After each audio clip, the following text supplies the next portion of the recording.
Former Intelligence Chief Mo Shaik has resigned from his position as a special advisor to Human Settlements, Water and Sanitation Minister Lindiwe Sisulu. He's said to be going for a position as a member of the Advisory Committee on the Stabilisation of the Water Sector. Shaik has reportedly said that he's better suited to the position because of his experience in investment and infrastructure. Let's speak to the man himself, Mo Shaik, live for us in our Pretoria studios this afternoon.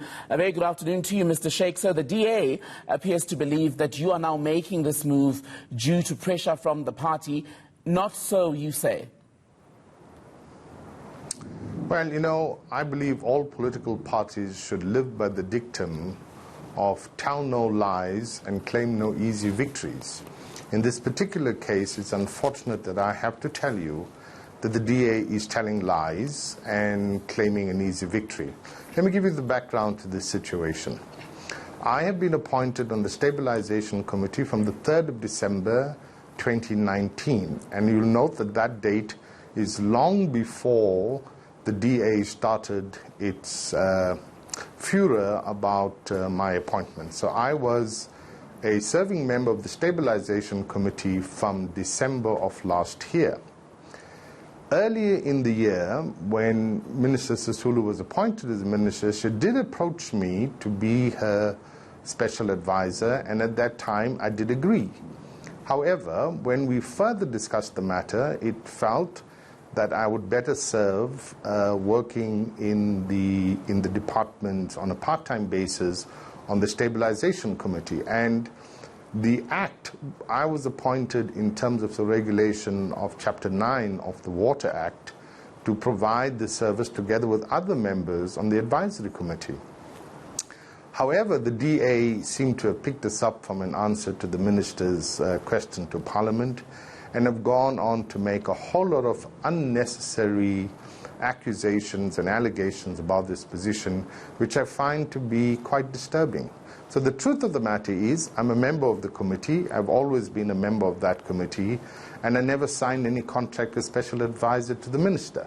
However, I had to technically resign the special advisor post once she got that approval from the Minister of Public Administration. So that was purely a technical resignation so that I could continue with my work on the Stabilisation Committee. I want to come in there, Mr. Shaik, for the interest of those of us who aren't well-versed in the system of bureaucracy. If you hadn't signed a contract, why then did you have to resign from the role? That's a very good question, because the way special advisors are appointed is at first the Minister Sisulu had to get approval to appoint me as special advisor. So once the Minister of Public Administration, in this case Minister Nkunu, gave that permission in terms of the books of public administrations, in terms of their records, and they are the custodians of who are the special advisors, etc. So in their books, I was still recorded as a special advisor, even though I had no contract to that extent. And that's the way government works, and that's the procedure.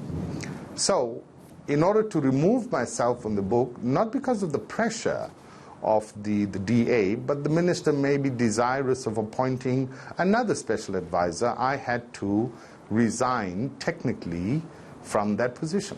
So the DA wants everything that's happened around your appointment investigated by the Public Service Commission. As we sit here this afternoon, can you, as Mo Shaik, say that should an investigation happen into the processes around your appointment in either role at this point, between December and where we are today, there will be no fault found? Absolutely no fault found. In fact, I would take it one step further. I would invite all the information that the DA has been using in its latest statement, I provided to the DA. It is unfortunate that perhaps I provided that information to a member of the DA who may not be in favor with the current leadership of the DA. They simply did not seek to listen. All of the information I provided to the DA to clarify this situation, and I find it absolutely amazing, flabbergasting in fact, that the DA could say I have resigned as a result of the pressure which, as I just said, from the information I provided them. Something else that has come into question is how much the department is going to be paying you for the work that you're going to be doing. I understand you've disputed in some of the reports something in the tune of 1.9 million, which is what you are reportedly going to be earning.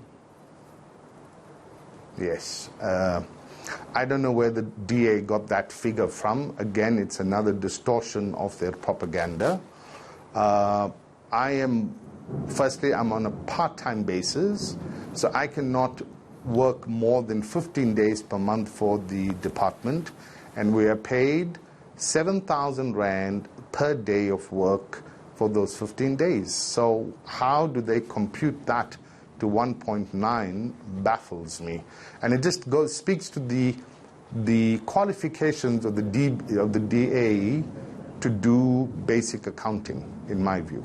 And I mean, I'm doing my accounting here, 7,000 Rand, I beg your pardon, a day. Let's say you work the maximum 15 days, comes up to about 105,000 Rand. That's still a pretty penny? Yes. Well, it may be a pretty penny, but I would like to see anyone perform 15 days of part-time work. At most, you would be able to get 6 days or maybe 8 days per month on the part-time basis. Mo Shaik is joining us from our... And don't forget, I was a group executive of the Development Bank of Southern Africa. The remuneration of group executives of the DBSA is public record, and I could tell you that was in excess of 1.9 million. All right, Mo Shaik, in our Pretoria studios, I almost said you were in Cape Town. Thank you very much for speaking to us on ENCA this afternoon.